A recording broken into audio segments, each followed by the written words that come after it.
এখনো নবীকে কেন আমরা দেখি না জানেন?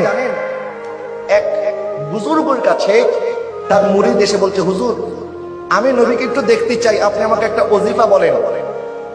তখন তিনি ওজিফা বললেন, তুমি আগামীকাল সারাদিন সামুদ্রিক মাছ খাবে, কিন্তু এক ফোঁটাও পানি পান করতে পারবে না, এটা তোমার ওজিফা। এখন এটা একটা আজব ওজিফা না? আসছেন নবীকে দেখার জন্য ওজিফা নিতে, আর হুজুর ওজিফা দিয়েছে কি মাছ খাবে পানি খাবে না। এটা কেমন ওজিফা? বলে যেটা বলছি এটা শোনো। যখন বাসায় গেছে, যাওয়ার সময় বাজার থেকে অনেক মাছ কিনে নিয়ে গেছে, বলছে মাছ বেশি করে খাইতে হবে, নবীকে স্বপ্নে দেখবো।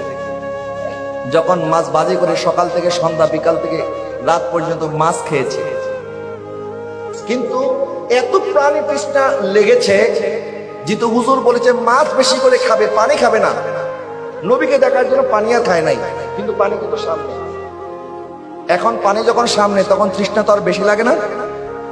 আমরা সারাদিন না খেয়ে থাকতে হয়, রোজা রাখি, সুবে সাদিক থেকে গ্রুপের শাম পর্যন্ত, আমাদের খিদা না লাগলে অন্তত তৃষ্ণাটা লাগে, গলা শুকিয়ে যায়।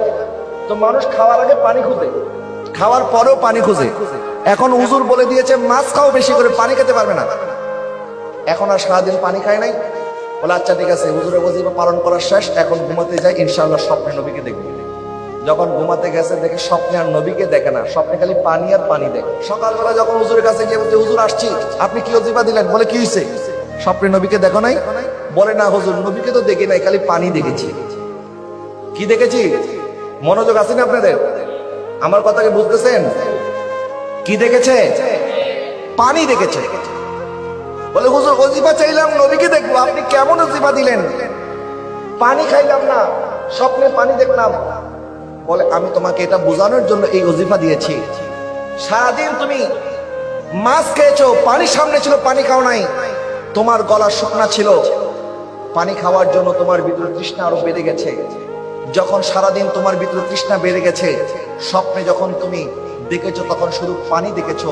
ঠিক একইভাবে পানির জন্য যেরকম তোমার ভিতরে তৃষ্ণা জাগিয়েছো, নবীকে দেখার জন্য যদি তৃষ্ণা জাগাতে পারো, স্বপ্নে আমার নবীকে দেখে।